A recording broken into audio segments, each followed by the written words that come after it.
Намын шинжлэлээс Монголын шинжлэл рүү урагшилсаар. Энэ 2016 оны бүх шатны сонгуульд ардсан нам ялагдсан байгааг одоо Монголын ард түмэн та бүхэн сайн мэдж байгаа.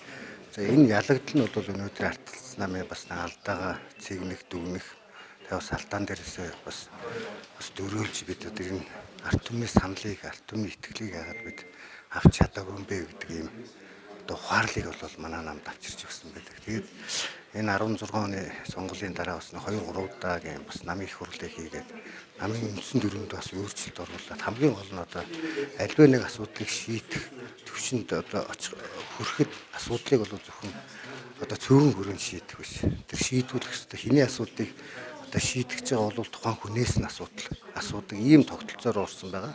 Тэгээ манай үндэсний бодлогоор бол үнэхээр шинжлэгдэж өөрчлөгдсөн. Тэгээ эхний аян бол одоо энэ оны одоо 5 сард явагдсныг та бүхэн сайн мэдэж байгаа.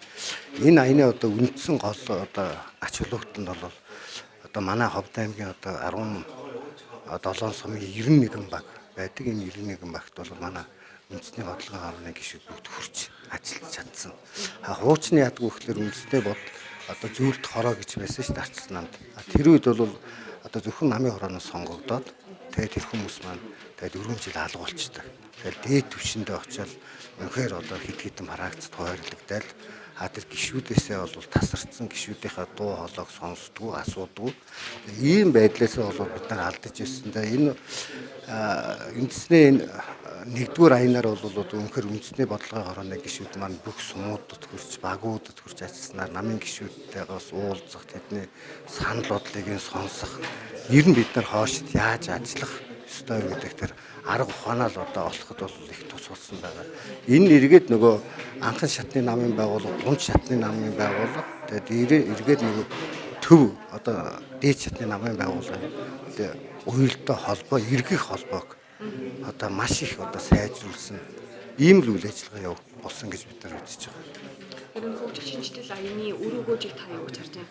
Илүү анхан дунд шатны байгууллагынхаа намынхаа гишүүдтэй илүү ажиллах хэв чиглэлтэй байгаа шүү дээ. Тий, 2 дугаар аяны үндсэн зорилго бол одоо бас энэ бүх аймагуудын одоо намын үндэсний бодлогын орооны гишүүд байна. Намын өдөрлгүүдийг цуглуулж өнөөдөр бид бас нэг сургалтаа хийж байна, чиглэлээ өгч байна.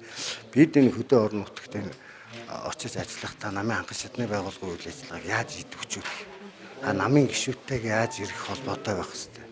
Бид ажлаа тайлагнадаг, тэдний санал бодлыг тусгаж авдаг. Тэгээ амьд харилцаа холбоог л одоо хамгийн гол нь одоо идэвхжүүлэх, сэргээх ийм зорилго оршиж байгаа болов уу гэж бодож байна.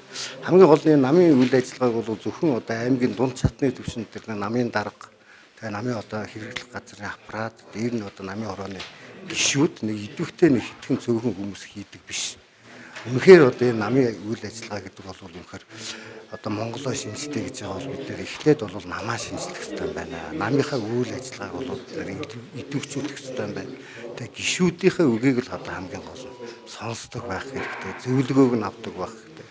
Эргээд одоо 2020 онд бол бид нэр одоо намынхаа мөрийн хөтөлбөрийг одоо бас боловсруулна аймгийн төвшөнд, сумын төвшөнд. Ингэхдээ бид яг газар дээр нь одоо хөрсөн дээр нь очиж ажиллах, тэдний дуу хоолой, санал бодлыг сонсож ингэснээрээ бид одоо стратегийнхаа одоо тэр мөрийн хөтөлбөр бичиг баримтыг боловсруулахад нэлээ одоо ахицтай юм одоо сайхан үйл ажиллагаа болох болов гэж ингэж бодож байна.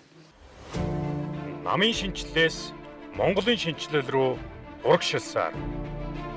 Ардчилсан намын шинжлэл, үжил баримтлал, үндсэн дүрм, бодлого үйл ажиллагааг намын бүх шатны байгууллагуудад хүргэх, намын байгууллагуудын үйл ажиллагааг идэвхжүүлэх, шинжлэх аян эхлэх гэж байна.